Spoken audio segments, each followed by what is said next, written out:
Mahafinaritra trano ny fiarabanantsika rehetra dia isorana be dia be ianareo mpampianatra, isika mpanotrona ary isika mpiara-mianatra. Rajoelina Menjanary, Aina Maneva, M1. Ny atolotra ao antsika androany zany dia mifampitohy amin'ny resaka transition écologique izay nazavain'ny toky dia ny resaka paillage. Ny ahy manokana dia peta-drindrina na afisy. Izay zany no volavolaina ho atolotra antsika androany. Natao tamin'ny teny malagasy izy ity satria mihoatra ny 20 isan-jato ny ponina eto Madagasikara dia tantsaha dia miantefa manokana any amin'izy ireo ity afisy na peta-drindrina nataoko ity. Ireo tombontsoa azo avy amin'ny fandrakofana voly na paillage no hazavazavainao dia misy karazany 7 moa zany no tafiditra ato anatin'izy ity.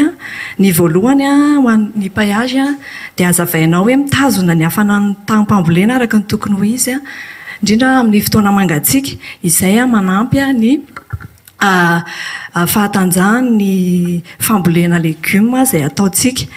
Manakana ny fitombonina hidratsy ihany koa ny resaka paillage dia mitana ny amandona sy miaro ny voly sy ny tany amin'ny masoandro satria manome alokaloka ho an'ny voly.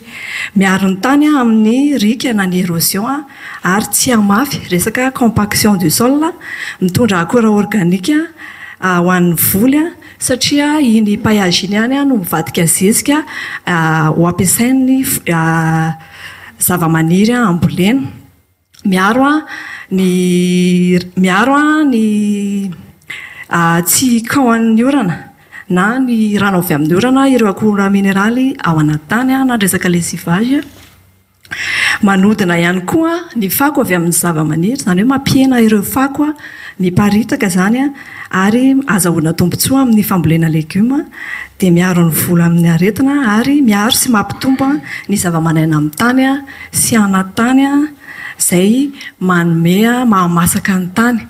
Izay zany raha fitinina ny zavatra voasoratra ao anatin'ilay afisy. Misaotra tompoko.